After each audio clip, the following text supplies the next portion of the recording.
Hey everybody on YouTube. Before I get into this video, I want to say normally I wouldn't bother with a guy like this, but he did purposely send me this video. So I'm assuming that he probably wants me to respond in some way.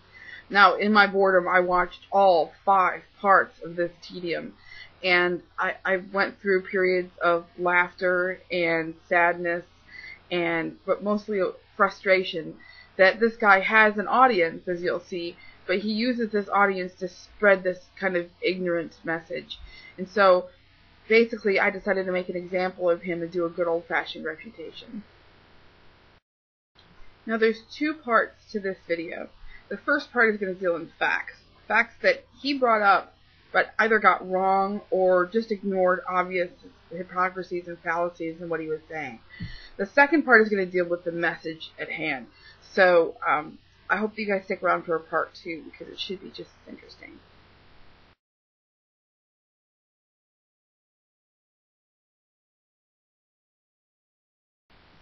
Now, right off the bat, right after his intro and prayer speech, when he starts getting into his argument, the first thing he brings up is the fallacy.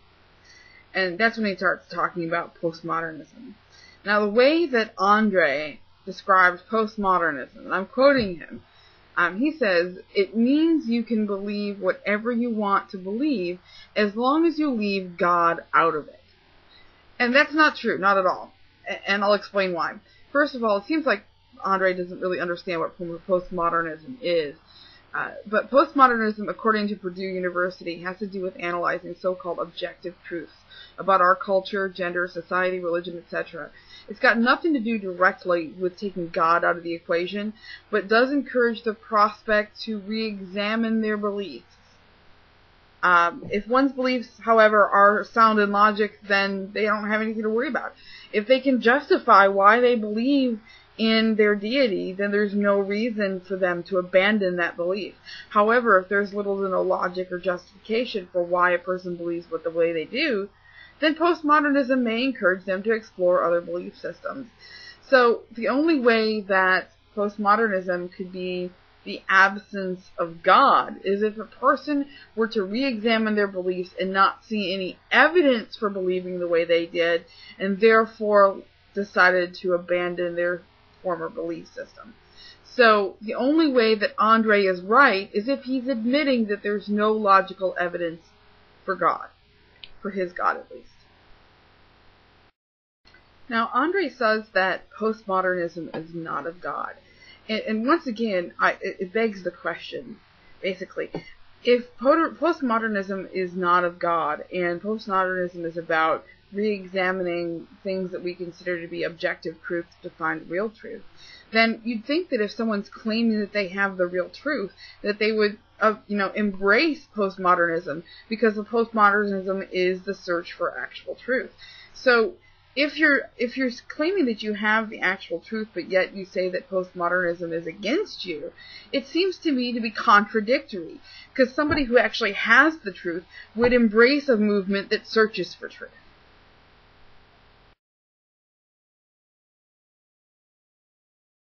This I just found a little funny. Andre claims that there's lots of empty seats in his church because there's not that many people searching for truth. But this is the information age, and there's a lot of people searching for truth. It's just that they found other ways to search for it. I think more or less the reason that there's lots of empty seats in your church is because people have realized that Christianity, or at least, many people have realized that Christianity is not the place that holds truth for them. And that then begs the question, why is it so hard to find? I mean, if God is perfect and sent this message to everyone, why is the message so unclear to so many people? Why should they have to search for it at all? Shouldn't it be evident if it is objective truth? Why should someone have to have someone intercede like you in order to understand their truth? There's so many different questions that make people wonder, besides just, you saying something, flippant, like people aren't searching for truth. Maybe it's more along the lines of the truth isn't what you think it is.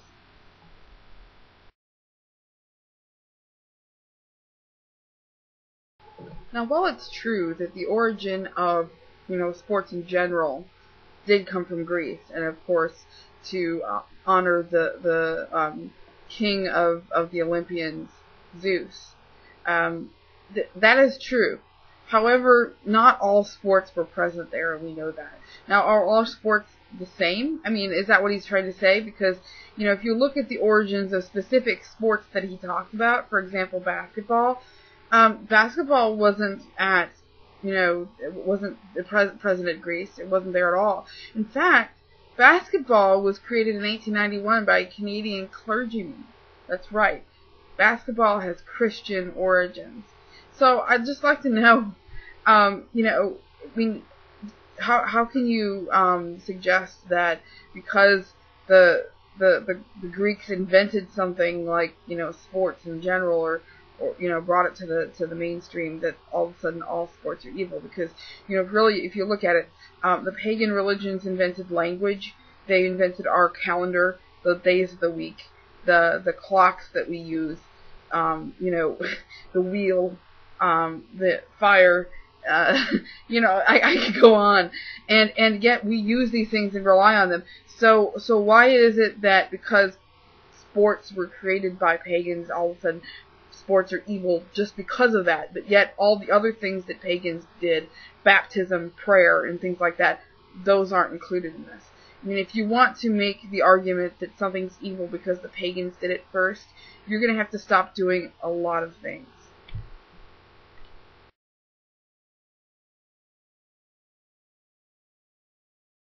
Okay, this next clip, you just have to hear for yourself so that you can understand where I'm coming from, okay? How many of you are familiar with Greece? I'm sure, we all know the Spartans and, the Titans and, all these different names that they throw out there. These were actual groups of people. Wait. The Titans were a group of people? Really? No. The Titans are a group of gods. If you're really going to speak about the Greek gods, you should really study them first. Instead of just going on the web and looking for random information, you need to study them. So, right here we see a fallacy where he's trying to speak about somebody else's religion without actually understanding it, because he doesn't really care about it. He's just using it to, he just thinks it's evil, and that's all that matters. Andre, go back to school.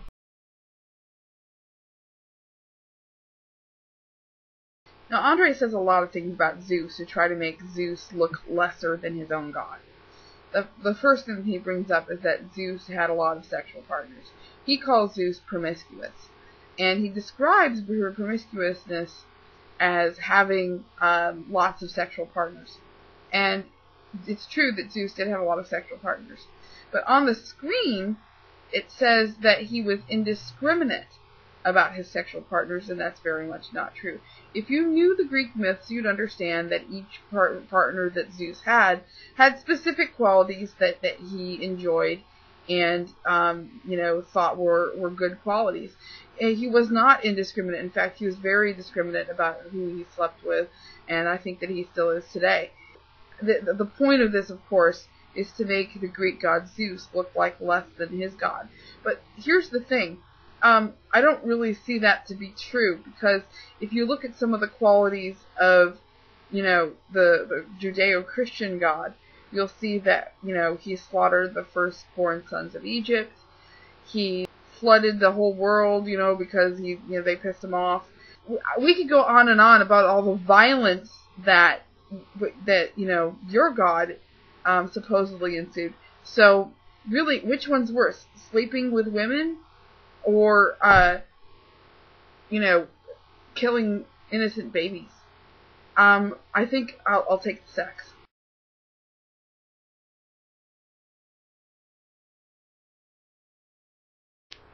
Now, once again, I thought it would be important for you to hear this part again, because the logic just baffles me. Okay.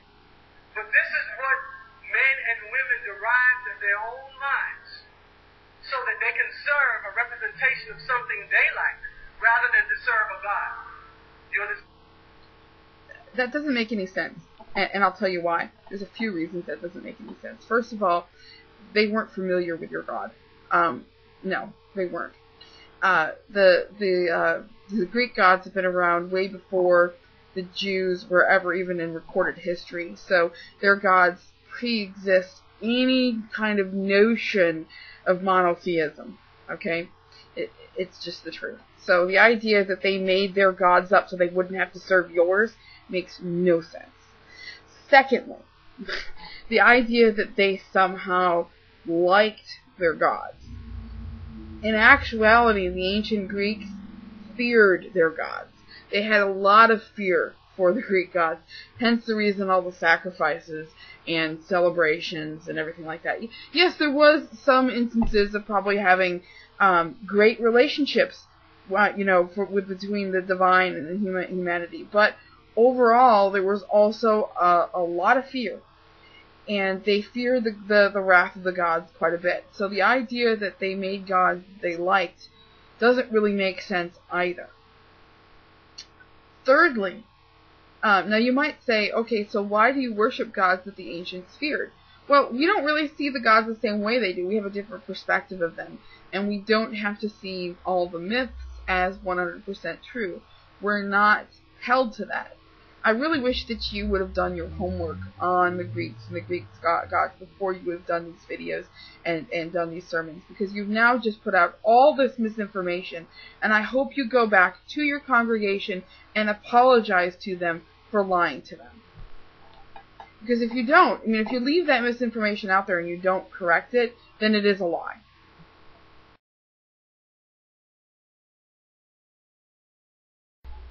Now, it's becoming glaringly obvious that Andre just looked up his information on the internet and didn't really study or even really read clearly what he was, trying to discover about the Greek gods. He goes through a list of Greek gods, and besides Zeus, the other gods that he mentions could be considered to just be spirits and not necessarily even gods. But if you wanted to consider them to be lesser gods, that could be understandable as well. However, he doesn't really quite understand what a Titan is. First he says they're a group of people, and now he says Titan is a god, which that's not true either. The god Pallas was a Titan, but he probably read on some website Pallas and then in parentheses Titan, and said, oh, well, Titan must be another name for him, because he doesn't understand what a Titan is. Again, go back to school, Andre. Seriously. Now, this once again didn't make any sense to me. Andre brings up Zealous, who is the god of emulation, among other things. He's also the god of jealousy. However, Andre criticizes him for this.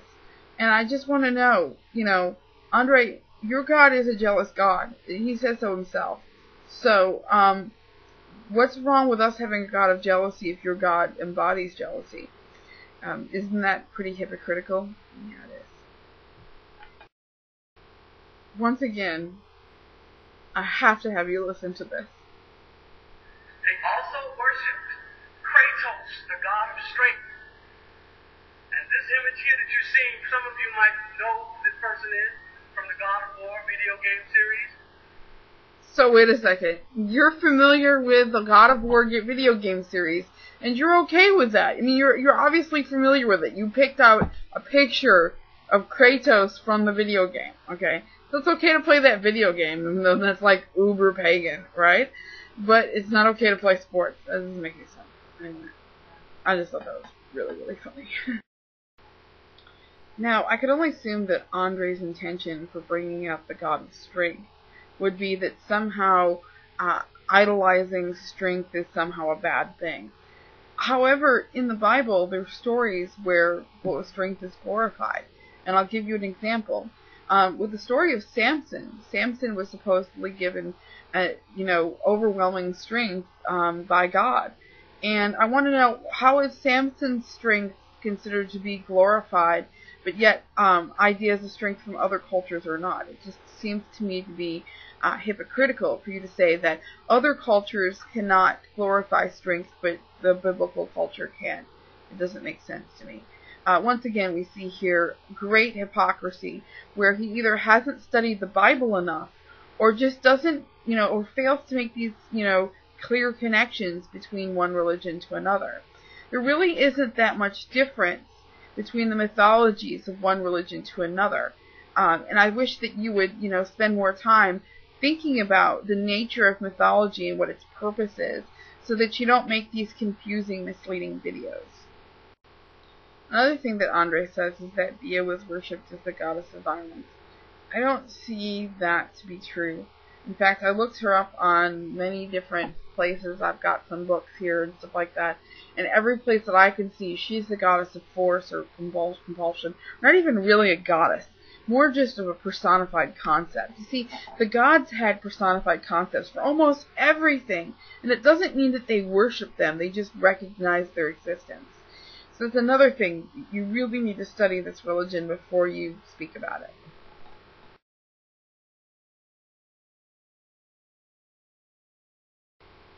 Andre talks a couple times about what the meaning of the word pagan is, and he misses the mark both times.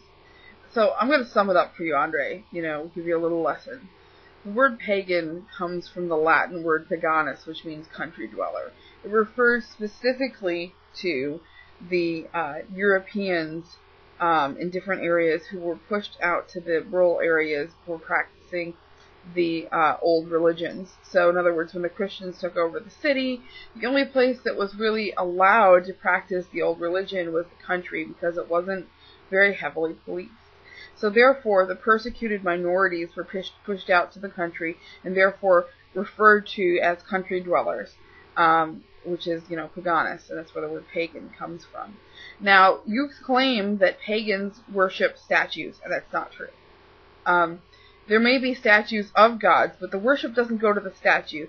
The statue is there to connect one with the image of their deity.